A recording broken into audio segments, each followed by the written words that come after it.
कोणतं संविधान आहे? फडणवीस यांच्यासारखी व्यक्ति या राज्याच्या गृहमंत्री पदाला लायक नहीं। ये क्या फेर जांच करेगी?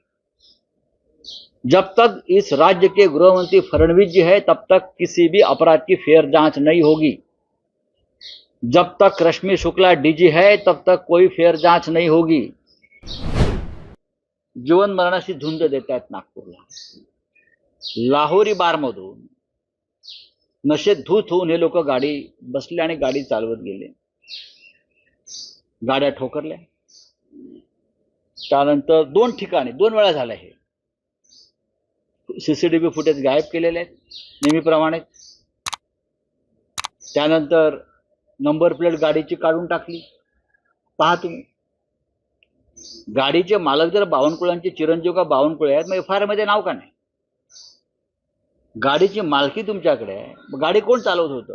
ड्रायव्हरची अदलाबदली झाली, स्वतः गाडी चालवत होते महाशय शहजादे युवराज, पण अपघात झाल्यावर ड्रायव्हरला बसवला आणि ड्रायव्हरचं नाव घेतलं। म्हणजे ही जी रंगसफेदी चाललेली आहे, हा या राज्यातला कायदा आहे? फडणवीसजी, आपण गृहमंत्री आहेत ना, आपण शपथ घेतलेली आहे संविधानाची की मी सगळ्यांशी समान न्यायानं वागेन म्हणून। पण या राज्यामध्ये गरिबांना सामान्यांना एक न्याय आणि तुमच्या पक्षातल्या मोठ्या लोकांच्या मुलांना बाळांना त्यांना वेगळा न्याय। आमच्यावर तुम्ही गुन्हे दाखल करणार, आम्हाला अटका करणार आणि तुम्ही मोकाट सुटणार लोकांना चिरडून। हा कोणता न्याय आहे? हे कोणतं संविधान आहे? फडणवीस यांच्यासारखी व्यक्ति या राज्याच्या गृहमंत्री पदाला लायक नहीं।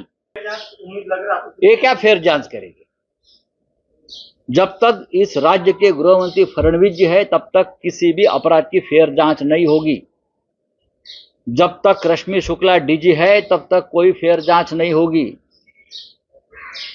कानून उनके कोठे पे नाच रहा है, फडणवीस जी के नचाया जा रहा है, खरीदा जा रहा है, लोग कुचलकर मारे जा रहे हैं उनके गाड़ी के नीचे। हाँ, एफआईआर में नाम तक नहीं।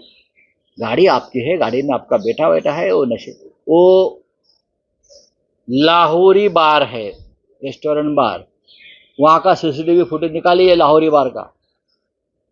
वहाँ नशे में कौन धूत था, कौन दारू पी रहे थे, नशा कर रहे थे और बाद में गाड़ी में बैठकर गाड़ी चला रहे थे, लेकिन सीसीटीवी फुटेज अब नहीं है।